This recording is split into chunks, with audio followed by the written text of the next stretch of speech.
¿Andas en busca de dirección? Es un tiempo para compartir con Dios. Bienvenidos a Mi Deleite, Tu Palabra. Dios les bendiga en el día del Señor. Hoy compartiré un tema que he intitulado El Señor no nos pierde de vista. Y para ello vamos a estar leyendo la Primera de Reyes, capítulo 17, del versículo 1 hasta el versículo 6, que leo en el nombre del Padre, del Hijo y con la guianza del Espíritu Santo. Entonces Elías el Tisbita, que era uno de los habitantes de Galaad, dijo a Gad: Vive Jehová, Dios de Israel, en cuya presencia estoy, que no habrá lluvia ni rocío en estos años, hasta que mi boca lo diga. Llegó a él una palabra de Jehová que decía: Apártate de aquí, vuelve al oriente y escóndete en el arroyo Querit, que está frente al Jordán. Beberás del arroyo. Yo he mandado a los cuervos que te den allí de comer. Él partió e hizo conforme a la palabra de Jehová, pues se fue y vivió junto al arroyo Querit, que está frente al Jordán. Los cuervos le traían pan y carne por la mañana y por la tarde, y bebía del arroyo. Amén. Extraordinaria esta palabra. Vamos a estar hablando del profeta Elías. Y el tema lo he intitulado El Señor no nos pierde de vista. Uno de los primeros pensamientos que vienen a nuestra mente cuando estamos en tiempos de aflicción, en tiempos de prueba, en tiempos de dolor, es aquel en el que creemos que el Señor quitó su mirada de nosotros, que el Señor apartó sus ojos de nosotros. Y no hay nada más inverosímil que esto, porque el Señor nunca quita su mirada de nosotros, nunca nos pierde de vista. Puede ser que nosotros nos perdamos en el desierto, nos perdamos en las pruebas, nos perdamos en el dolor, pero el Señor nunca nos pierde de vista. Y he tomado para esta palabra al profeta Elías, porque Elías vivió tiempos de gloria, tuvo tiempos extraordinarios, pero también vivió tiempos muy difíciles. Pero en todos esos tiempos, el Señor no lo perdió de vista. Y vamos a ver de qué manera podemos nosotros confirmar y afirmar que el Señor no lo perdió de vista. Vemos nosotros en la Primera de Reyes, capítulo 17, versículo 1, que Elías profetiza que no habrá lluvia ni habrá rocío por tiempos. Y vemos nosotros cómo el Señor no lo pierde de vista. No lo pierde de vista porque realmente la profecía, la palabra que Elías le da al pueblo, pues está con el respaldo de Dios. Y efectivamente no hay lluvia, no llueve. Seguidamente hay una hambruna por causa de la ausencia de la lluvia. La falta de agua pues trae que los cultivos se sequen, que los ríos se sequen, los animales no tengan pasto, no hay agua. Evidentemente estamos hablando de una tragedia. Había hambre en la tierra. Y encontramos nosotros que Elías recibe, pero una respuesta extraordinaria de parte de Dios. El Señor le dice a Elías que subiera, se apartara del lugar donde estaba, que fuera a un arroyo le indica cuál es el arroyo, le da la ubicación del arroyo y le señala: y he mandado a unos cuervos que te den de comer. Aquí encontramos nosotros algo extraordinario. Unos cuervos. Más adelante vamos a ver que va a utilizar a una viuda. Pero los cuervos, aquí es como para darle toda la gloria a Dios y no poder negar de que los ojos del Señor estaban sobre Elías, porque los cuervos, si nosotros conocemos de esos animalitos, lo que recordamos es un refrán que existe, una forma también de proverbio popular: cría cuervos y te sacarán los ojos. Es decir, que estamos hablando que de acuerdo a la visión humana, los cuervos no son para ayudar a los hombres. Y aquí vemos cómo el Señor utiliza cuervos para alimentar a Elías. Le traían pan y carne por la mañana y por la tarde. Lo que también nos lleva a pensar, si los cuervos no son cocineros, no son personas, estos cuervos, ¿qué le podrían traer? Lo que quiere decir que Elías debió haber comido comida de palacio, es decir, comida del rey. Los cuervos entrarían a la cocina del rey y le traerían la carne, le traerían el pan. Además, a la hora, no era cuando se les pareciera, sino que en la mañana y en la tarde. No pasó trabajo. Pero vemos que posteriormente el arroyo se seca.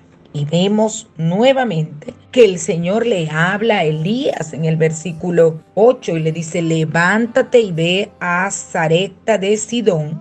Allí vive una viuda a quien le he dado orden de que te sustente. Otro elemento de muchísima importancia. ¿Están o no están los ojos del Señor sobre Elías, como están hoy sobre ti y sobre mí? Y le manda a Sarepta. Estamos hablando de Sarepta, es una ciudad pagana, lo que quiere decir que el Señor, para bendecirte, va a utilizar lo que Él estime. Él es soberano. Vemos, primeramente usó cuervos, ahora lo envía a un lugar que es una ciudad pagana y manda a una viuda. Una viuda en ese tiempo era una persona pues que más bien era digna de misericordia, era para ayudar, era para socorrer. Pues a esta viuda le da la orden de que alimente a Elías. Estamos hablando también que si era una ciudad pagana, esta mujer no era una hija de Dios, pudo y se ve que conocía algo de la palabra, pero estamos hablando entonces que era una gentil. Y esta mujer, porque cuando el Señor se ha determinado bendecirte, no hay quien se niegue a hacer la voluntad de Dios, que es bendecirte. Quiero que me vayas prestando atención. Y en este sentido, esa mujer solo tenía un puñado de harina y un poco de aceite, que pensaba hacer una torta para ella, para su hijo, y ella lo describe: lo comeremos y luego moriremos. Pero ante la voluntad de Dios, esta mujer le dice: pues, pero yo te la voy a hacer. Y vemos nosotros que Elías, ante aquella actitud, todavía muy consciente, como estaba seguro del respaldo de Dios y que los ojos de Dios estaban sobre él, que le dice a la mujer: pero mira, no hagas la tuya primera ni la de tu hijo, házmela a mí primero. Y esa mujer acepta. Comienza entonces a ver también esta mujer, por causa de servirle a Elías, al profeta, ella comienza a ser bendecida. Él le da nuevamente una palabra profética que se cumple y le dice que la harina de la tinaja no escaseará, ni el aceite de la vasija disminuirá. Y se cumple. Vemos nosotros que en este tiempo también, mientras esta mujer apoyaba al profeta, su único hijo muere. ¡Qué tremendo! Esta mujer, inclusive, de alguna forma, en su verbo, usted se va a leer todo el capítulo 17 y va a ver que esta mujer de alguna forma lo responsabiliza, por supuesto con respeto, ¿no? Lo responsabiliza: has venido aquí a recordarme mis pecados, has venido aquí a hacer morir a mi hijo. Pero vemos nuevamente cómo el Señor está con Elías y el Señor está respaldando a Elías, que el primer milagro equivalente a resurrección es este que sucede con el hijo de esta viuda. Dice la palabra que Elías le clamó al Señor y se tendió sobre el niño 3 veces, le clamó y este niño revivió. Es decir, entonces estamos hablando de un profeta de Dios, un hombre de Dios que tenía todos los elementos, todas las circunstancias daban para que él estuviera conteste que la mirada del Señor estaba sobre él. Y vemos nosotros que para ese tiempo Israel sufría muchísimo por la hambruna. Jezabel estaba destruyendo a los profetas de Dios. Y vemos nosotros cómo nuevamente el Señor le habla a Elías, pasado mucho tiempo, ya 3 años, y le dice a Elías, por eso se dice que la falta de lluvia duró 3 años. Y le dice a Elías, pues mira, preséntate ante el rey Acab, conocemos todas esas circunstancias y dile que va a llover.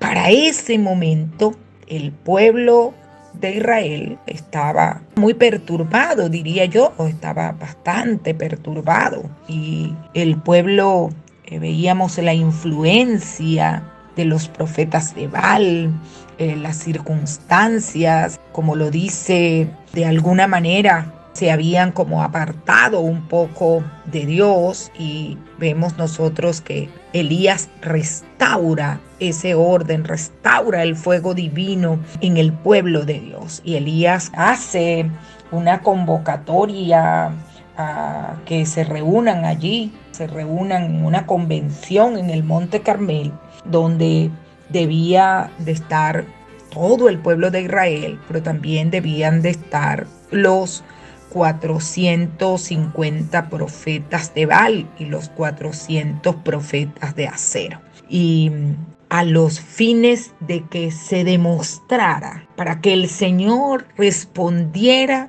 por medio del fuego, si era Dios o si por medio del fuego Baal se levantaba. Vemos nosotros que aquello tuvo la aceptación del pueblo, y vemos que aquí Dios responde. Nosotros nos vamos a leer el capítulo 18 desde el versículo 20 y vemos cómo Elías, pues con aquella autoridad, con aquella fuerza, con aquel dominio, pues y tomando todas esas decisiones sin vacilar, y les dice: ¿hasta cuándo vacilaréis vosotros entre 2 pensamientos? Si Jehová es Dios, seguidle; si es Baal, sigan en pos de él. Y el pueblo no respondió palabra, y entonces Elías le sigue hablando y le dice: solo he quedado como profeta, solo yo he quedado como profeta.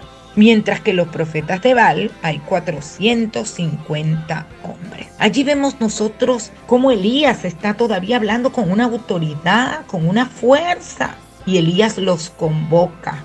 Y entonces les dice, vemos por allá en el versículo 30, que Elías pues convoca y les dice, y arregló, ya acuérdense que había arreglado un altar que había estado arruinado. Él tomó las piedras, que eran 12 piedras de acuerdo al número de las tribus, y comenzó a armar aquello, y les dice, pues es hora de ofrecer el holocausto. Allí se comienza a ofrecer el holocausto. Se acercó el profeta Elías y dijo: Jehová, Dios de Abraham, de Isaac y de Israel, sea hoy manifiesto que tú eres Dios en Israel, que yo soy tu siervo, que por mandato tuyo he hecho todas estas cosas. Respóndeme, Jehová, respóndeme, para que conozca este pueblo que tú, Jehová, eres el Dios, y que tú haces que su corazón se vuelva a ti. Estas palabras encontraron en el Señor una receptividad. Elías habló con tal autoridad, y vemos nosotros cómo Elías le da primeramente a los profetas de Baal para que ellos hagan la ofrenda. Estos hacen la ofrenda, no se produce fuego. Elías se burla de ellos. Elías les dice, bueno, puede ser que su Dios esté ahorita cansado, que su Dios esté ocupado. Elías hace del altar, le pone hasta aguas, todo lo que Elías hace. Y el Señor estuvo con Elías, y en ese acto, en esas circunstancias, el Señor cae fuego del cielo y se le da muerte a los 450 profetas de Baal, porque los otros 400 que eran de Acera parece que no asistieron. Vemos nosotros acá entonces, con todo este respaldo, con todo lo que Elías ha visto de parte de Dios. Sin embargo, Elías huye después de haber visto todo. La mano de Jehová estaba sobre Elías. Elías huye y Elías hasta desea morir. Pide hasta que le quiten la vida. Vemos nosotros una palabra que había declarado Jezabel contra Elías, en la cual ella lo mandaba a buscar y se comprometía que le daría muerte a Elías. Esto lo lleva a deprimirse, lo lleva a decaer, lo lleva a desmayar, y vemos nosotros que este hombre, con toda la autoridad, vemos cómo pierde las fuerzas, y siento en este momento que él pensó que ya la mirada del Señor no estaba sobre él. Se le olvidó a Elías que el Señor lo respaldó cuando profetizó que no habría lluvia, que el Señor lo guardó cuando lo mandó al arroyo de Querit, que el Señor usó a los cuervos para alimentarlos, que el Señor se manifestó con poder cuando utilizó a aquella viuda en aquel pueblo pagano para bendecirlo, y él prefirió pedir, en este caso pedirle al Señor que lo matara, porque era que estaba en una lucha entre dos muertes: la muerte que le ofrecía Jezabel, y pide la muerte que se la dé el Señor. Sin embargo, los ojos del Señor estaban puestos sobre Elías, y cuando Elías deseaba morir, el Señor lo que deseaba era que Elías viviera, porque Elías tenía un propósito. Y así los ojos del Señor siguen sobre Elías. Elías va al desierto. Elías llega a un tiempo, y vemos nosotros nuevamente Elías es alimentado por un ángel. Dice que Elías se echó debajo de aquel árbol y se quedó dormido, pero un ángel lo tocó y le dijo: levántate y come. Ese ángel vino porque los ojos del Señor estaban sobre Elías. El Señor no nos pierde de vista. Como estuvo con Elías, está contigo, está conmigo, está cualquiera sea nuestra situación. Como estuvo con Elías en aquel tiempo de aflicción, en aquel tiempo de temor, en aquel tiempo de miedo. Elías huyó por miedo. Por eso el apóstol dice: Elías, un hombre semejante a nosotros en pasiones. Elías huyó.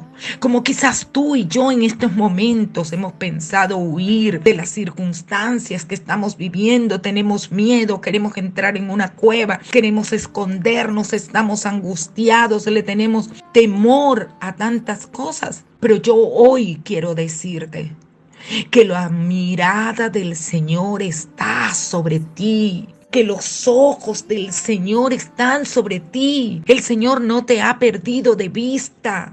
El Señor, si tú hoy le crees a Dios, es necesario que tomes ánimo, porque vimos nosotros que cuando las fuerzas físicas fallan, el Señor nos da las suyas. Vemos que en el caso de Elías, cuando Elías va al desierto, el Señor en ese trayecto, vemos que Él le dio comida.